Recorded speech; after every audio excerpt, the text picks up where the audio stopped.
G20 सम्मेलन के लिए दिल्ली पूरी तरह तैयार है। मेहमानों के स्वागत से लेकर सुरक्षा तक के पुख्ता इंतजाम किए गए हैं। दुनिया भर से आने वाले राष्ट्रीय अध्यक्षों की सुरक्षा के लिए चाक चौबंद व्यवस्था की गई है। यह सम्मेलन क्यों खास है और भारत के लिए यह क्यों महत्वपूर्ण है, आइए इस रिपोर्ट के जरिए जानते हैं।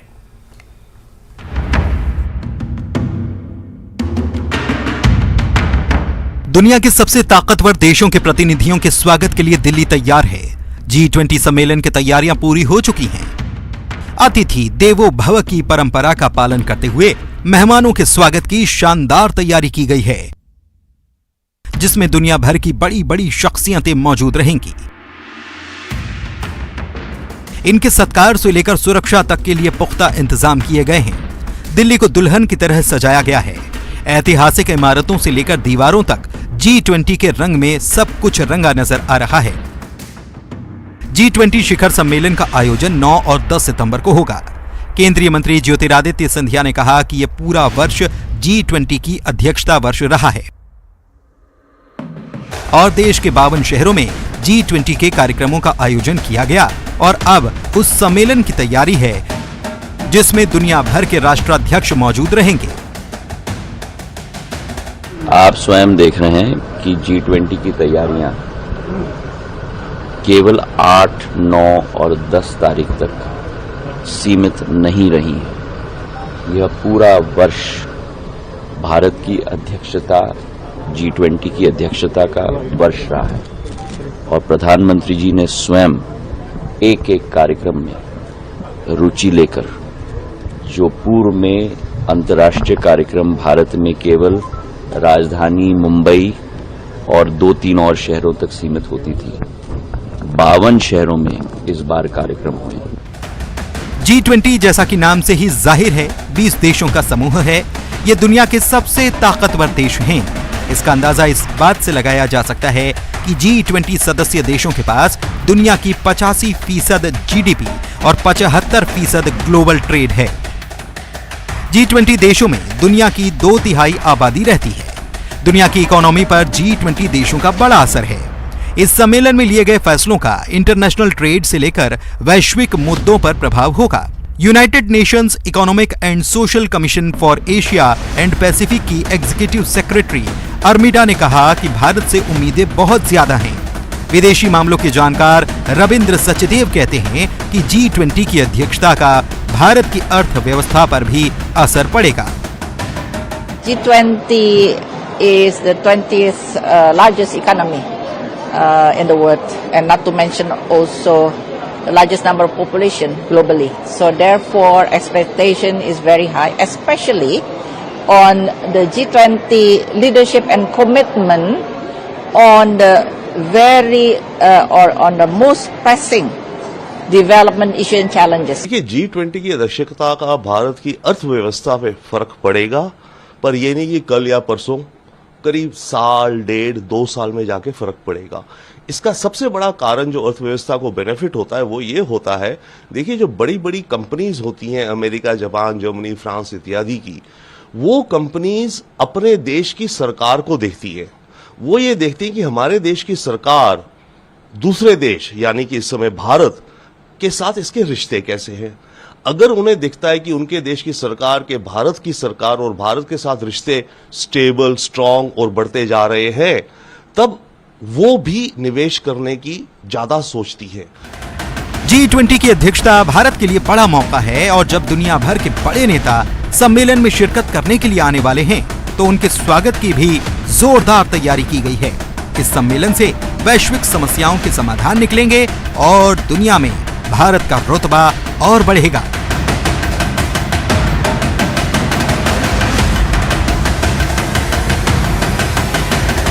Bureau report, news 18।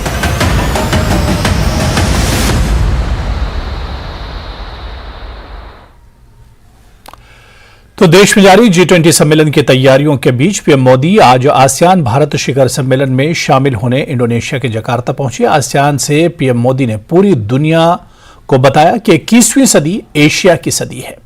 PM Modi ने भारत की एक्ट ईस्ट पॉलिसी के प्रति भी भारत की प्रतिबद्धता के बारे में भी बताया। पीएम मोदी ने यह दौरा क्यों महत्वपूर्ण है, आइए जानते हैं।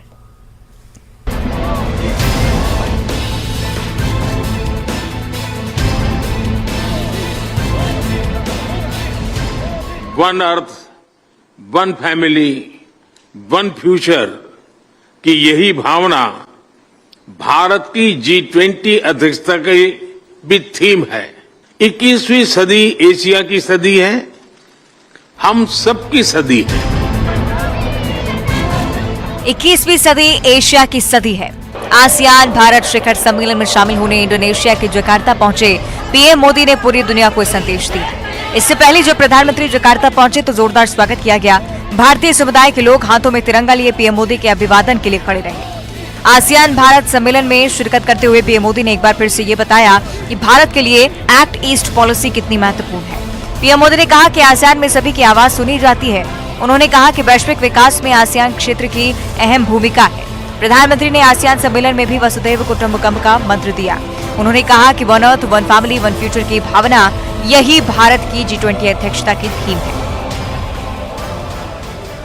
आसियान मैटर्स क्योंकि यहां सभी की आवाज सुनी जाती है और आसियान इज एपिसेंट्रम ऑफ ग्रोथ क्योंकि वैश्विक विकास में आसियान क्षेत्र की अहम भूमिका है।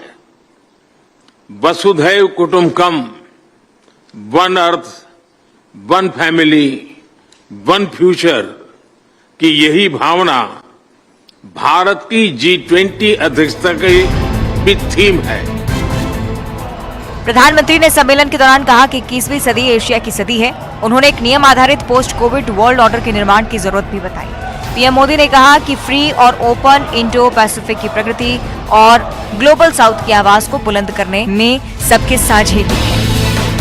21वीं सदी एशिया की सदी है, हम सबकी सदी है। इसके लिए आवश्यक है कि हम एक rules based post Covid world order का निर्माण और मानव कल्याण के लिए सबका प्रयास, फ्री और ओपन इंडो पैसिफिक की प्रगति में और ग्लोबल साउथ की आवाज को बुलंद करने में हम सबके साझे हित है। पीएम मोदी ने विश्वास जाहिर किया कि भारत और आसियान क्षेत्र के भविष्य को और सुदृढ़ बनाने के लिए नए संकल्प लिए जाएंगे। कि आज हमारी बातचीत से भारत और आसियान क्षेत्र के भावी भविष्य को और सुदृढ़ बनाने के लिए नए संकल्प लिए जाएंगे। कंट्री कोऑर्डिनेटर सिंगापुर आगामी अध्यक्ष लाओ पीडीआर और आप सभी के साथ भारत कंधे से कंधा मिलाकर काम करने के लिए प्रतिबद्ध है। पीएम मोदी का यह दौरा काफी अहम माना जा रहा है। भारत में G20 कार्यक्रम की तैयारियां पूरी हो चुकी हैं। विदेशों के प्रतिनिधि भारत पहुंच रहे हैं और ऐसे समय में खुद पीएम मोदी का इस समिट में हिस्सा लेना भारत की लुक ईस्ट पॉलिसी के प्रति प्रतिबद्धता को बताता है। Bureau report, news 18।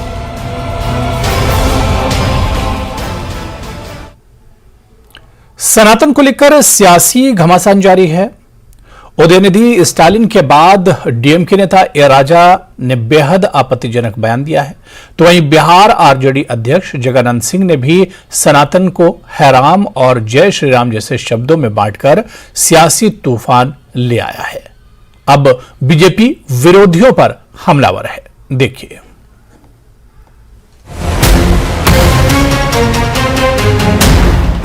देश में सनातन को लेकर हर रोज नई बहस छिड़ रही है। तमिलनाडु के मंत्री और सीएम एमके स्टालिन के बेटे उदयनिधि स्टालिन के आपत्तिजनक बयान के बाद डीएमके नेता ए राजा एक कदम आगे बढ़ते हुए बेहद ही विवादित और शर्मनाक बयान सनातन धर्म को लेकर दे दिया।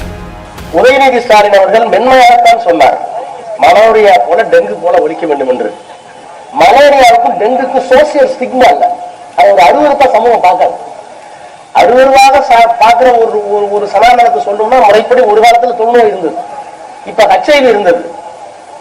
எங்களை பொறுத்தவரை HIV தொழுநோயை போல HIV போல சமூக அவலம் நிறைந்த ஒரு நோயாகத்தான் நம்ம பார்க்கணும். ஒன்று. இன்னொன்னு சனாதனத்தை கடைபிடிக்க பிரதமர் சொல்றாரு. सनातन पर सियासी बयानों के तीर दक्षिण से उत्तर भारत तक चल रहे हैं। इसी कड़ी में बिहार की सत्ताधारी गठबंधन में शामिल आरजेडी के प्रदेश अध्यक्ष जगदानंद सिंह ने कह दिया कि हम लोग हे राम वाले हैं, जय श्री राम वाले नहीं, क्योंकि जय श्री राम वाले खून खराबा करने वाले होते हैं। गांधी से कौन जय श्री राम का लोग विरोधी करते हैं, हे राम जो गांधी ने बोला, सदबुद्धि दो लोगों को जो गोली चलाने वाले हैं लोग। बीजेपी की ओर से जगदानंद सिंह को नसीहत देते हुए पलटवार भी किया जा रहा है। अभी पिछले हफ्ते मुंबई में सिद्धि विनायक मंदिर में आपके नेता लालू जी गए थे ना, अपने पुत्र उप मुख्यमंत्री के साथ झुककर प्रणाम कर रहे थे, टीका लगवा रहे थे ना, तो ये क्या कर रहे थे वो? जगता बाबू कुछ हिंदुस्तान का इतिहास आप जानते हैं क्या? न कुछ पढ़ते हैं। जगता बाबू एक बार राम मनोहर लोहिया को पढ़िए, उन्होंने भगवान राम, भगवान कृष्ण और महादेव की क्या चर्चा की है। केंद्र की मोदी सरकार भी विरोधी दलों की पिच पर ही खेलते हुए सनातन के मुद्दे को 2024 के चुनाव का एजेंडा बनाना चाहती है, लेकिन नेताओं के धर्म विशेष के खिलाफ दिए जा रहे एक के बाद एक विवादित बयानों ने सियासत में उबाल जरूर ले आया है। Bureau report, news 18। तो सनातन पर लगातार हो रहे हमले के बीच बीजेपी नेताओं ने इंडिया गठबंधन के बड़े नेताओं से सवाल किया है कि वो आखिर चुप क्यों हैं।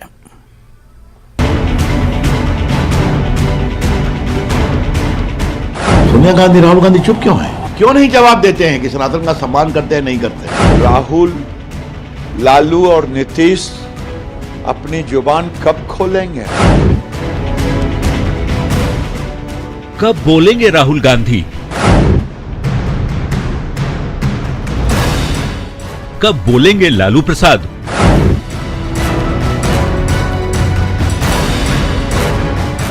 और आखिर कब बोलेंगे नीतीश कुमार?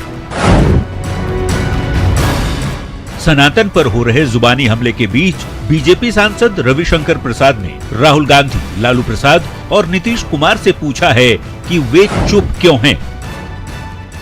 ये कांग्रेस के नेता जो बोलते हैं या खरगे जी बोलते हैं, सोनिया गांधी, राहुल गांधी चुप क्यों हैं?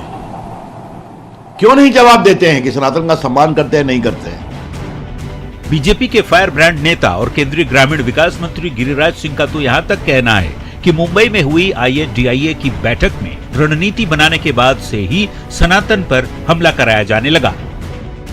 इंडिया INDIA गठबंधन सोची समझी रणनीति के तहत चल रही है। बॉम्बे मीटिंग के बाद उन्होंने तय कर लिया, स्पोक्स पर्सन बना दिया। अब देश को तय करना है कि उद्धव ठाकरे चुप क्यों हैं, राहुल गांधी चुप क्यों हैं, लालू यादव चुप क्यों हैं, नीतीश कुमार चुप क्यों हैं। बीजेपी नेताओं का कहना है कि INDIA के नेता वोट के लिए कभी जनेऊ धारण कर लेते हैं तो कभी लालू प्रसाद यादव सिद्धि विनायक मंदिर में जाकर मत्था टेकने लगते हैं, लेकिन जब सनातन पर हमला होता है तो मुस्लिम तुष्टीकरण की वजह से चुप्पी साध लेते हैं। क्या छठ पूजा करते थे नीतीश बाबू लोगों को दिखाने के लिए? लालू यादव गए थे बॉम्बे में मंदिर लोगों को दिखाने के लिए? उद्धव ठाकरे हिंदू बनते हैं अपने को लोगों को दिखाने के लिए? एक एक पाई का हिसाब लेगी। सनातन को लेकर INDIA गठबंधन के बड़े नेताओं से पूछे गए सवाल का जवाब दिया आरजेडी सांसद मनोज झा ने। मनोज झा ने कहा, मुद्दों से ध्यान भटकाने के लिए बीजेपी के नेता माहौल बना रहे हैं। सनातन तब बेहतर होगा जब विसंगतियों को दूर करे, और उन विसंगतियों को दूर करने के लिए आवश्यक है कि आप सकारात्मक पहल करें, रिटोरिकल नहीं। ये पॉलिटिकल सवाल नहीं है। सनातन पर हो रहे हमले पर बीजेपी ने INDIA गठबंधन के बड़े नेताओं से सवाल पूछा है। देखना होगा जवाब क्या और कब तक आता है। न्यूज़ 18 के लिए पटना से शैलेंद्र और दिल्ली से अमितेश सिंह की रिपोर्ट। चलिए यहां पर रुकेंगे फिलहाल छोटे से ब्रेक के लिए।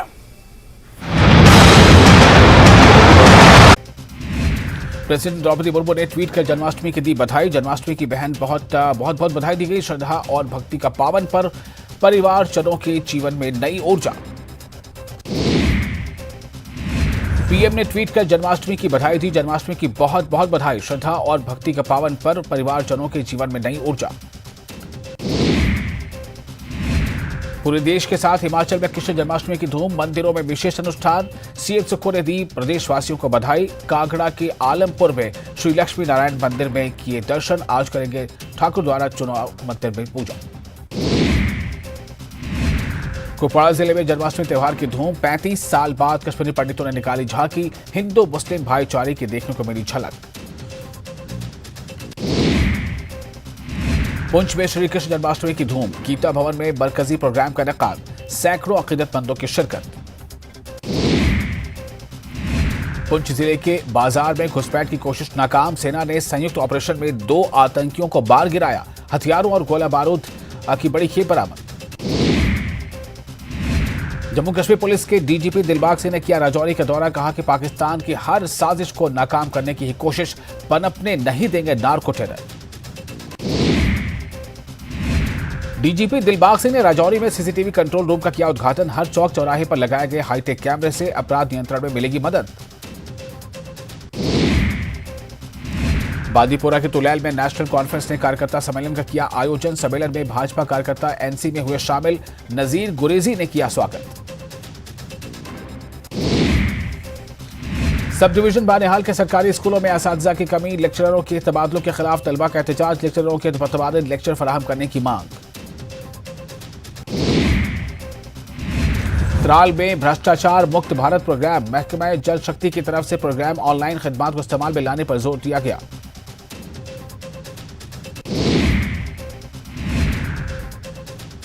महकमा स्कूल एजुकेशन की जानिब से तोसा मैदान में प्रोग्राम में मिड डे मील के बर्तन किए गए तकसीम। बच्चों की बड़ी तादाद इस प्रोग्राम में रही शरीक।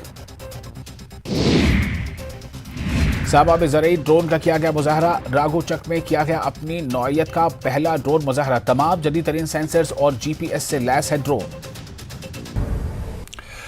कांग्रेस की भारत जोड़ो यात्रा को 7 सितंबर को 1 साल पूरा हो गया।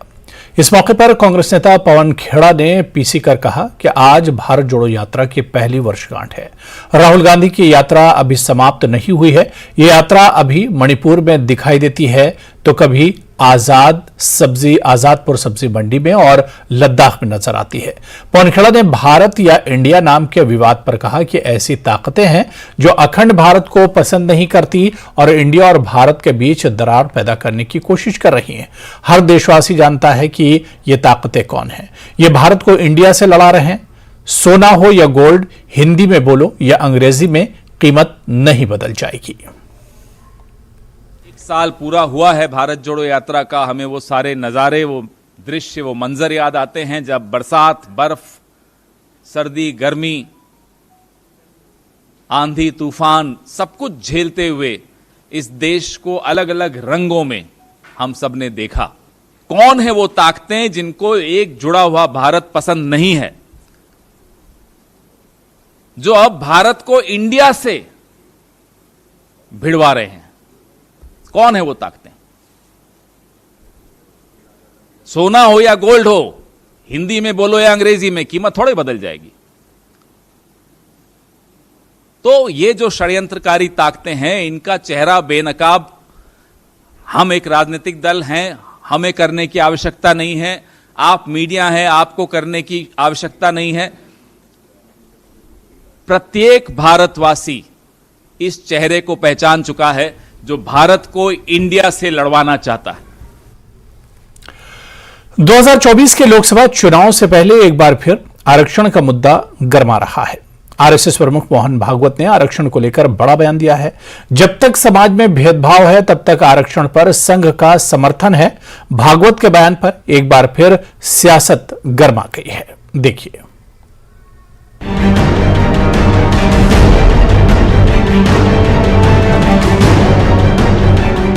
राष्ट्रीय स्वयंसेवक संघ के प्रमुख मोहन भागवत ने आरक्षण को लेकर बड़ा बयान दिया है। भागवत ने कहा, जब तक भेदभाव है तब तक आरक्षण रहना चाहिए। हिंदुओं के लिए मंदिर, पानी, श्मशान एक होना चाहिए। केंद्रीय सेवाओं में भी जाति के आधार पर भेदभाव है। संविधान में जितना आरक्षण, उस पर संघ का समर्थन जारी रहे। घर में अगर हम सब लोग हैं, दूध कम आता है, सबको दूध नहीं मिलता, लेकिन जो बीमार है उसको मिलता है, तो ऐसा हम कहते नहीं कि उसको क्यों दे रहे हैं। परिवार में सब समान है, लेकिन जो बीमार है उसकी विशेष चिंता करनी ही पड़ती है। ऐसा वो आरक्षण लागू किया है। इसलिए जब तक वो भेदभाव है तब तक उसको चालू रहना चाहिए। अब मोहन भागवत के आरक्षण पर दिए बयान ने सियासत को गर्म कर दिया है। महागठबंधन के नेता जातीय गणना का मुद्दा उठाकर संघ प्रमुख पर निशाना साध रहे हैं, तो बीजेपी आरएसएस प्रमुख का समर्थन कर रही है। देखिए, सीधी सी बात है कि आप लोग के चेहरे दोहरे हैं। आपको जिस तरह से हाथी के दांत खाने के और दिखाने के कुछ और होते हैं, वही स्थिति आप लोगों की है। क्योंकि मोहन भागवत भी संविधान बदलने के पक्ष में है और बाबा साहब भीमराव अंबेडकर के संविधान को छोड़ के मोहन भागवत का संविधान चाहते हैं नरेंद्र मोदी। आप केंद्र सरकार को ये बात क्यों नहीं कहते हैं कि जातीय जनगणना करा करके इनका आर्थिक सामाजिक स्थिति क्या है उसका आकलन कर ले। आजाद भारत के समय से ही संघ, जनसंघ और भारतीय जनता पार्टी का ये मानना है कि जब तक समाज में असमानता रहेगा तब तक आरक्षण जारी रहेगा। 2015 के बिहार विधानसभा चुनाव में आरक्षण पर मोहन भागवत के बयान पर विवाद हो गया था। तब आरजेडी ने उस बयान को मुद्दा बनाकर बीजेपी के खिलाफ खूब प्रचार किया था। तब के चुनाव नतीजों में भाजपा को बड़ा नुकसान उठाना पड़ा था। ऐसे में भारतीय जनता पार्टी दोबारा उस जोखिम को उठाना नहीं चाहती, लिहाजा भागवत ने जब तक भेदभाव तब तक आरक्षण वाली बात कही है, जिससे विरोधी दल भी पसुपेश में। Bureau report, news 18। पश्चिम बंगाल विधानसभा में बंगाल दिवस को लेकर गुरुवार को प्रस्ताव पारित हुआ। सीएम ममता बनर्जी ने कहा कि हर साल 15 अप्रैल को पोयला वैशाख यानी बंगाली नववर्ष के दिन बंगाल दिवस मनाया जाएगा। तृणमूल कांग्रेस की चीफ ममता बनर्जी ने इस दौरान कहा कि मैं रविंद्रनाथ टैगोर के बंगलार माटी बांग्लार जल गीत को बंगाल का राज्य गीत बनाने के प्रस्ताव का भी समर्थन करती हूं। उन्होंने विधानसभा के प्रस्तावों को मंजूरी में राजभवन की ओर से देरी पर कहा, हम देखेंगे कि राज्यपाल सीवी आनंद बोस के पास ज्यादा शक्तियां हैं या लोगों के पास।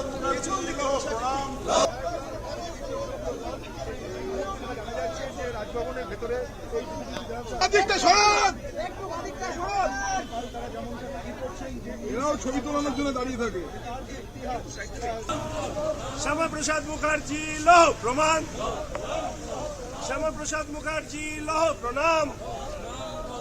20 জুন পশ্চিমবঙ্গ প্রতিষ্ঠা দিবস পালন করুন। 20 জুন পশ্চিমবঙ্গ পালন করুন।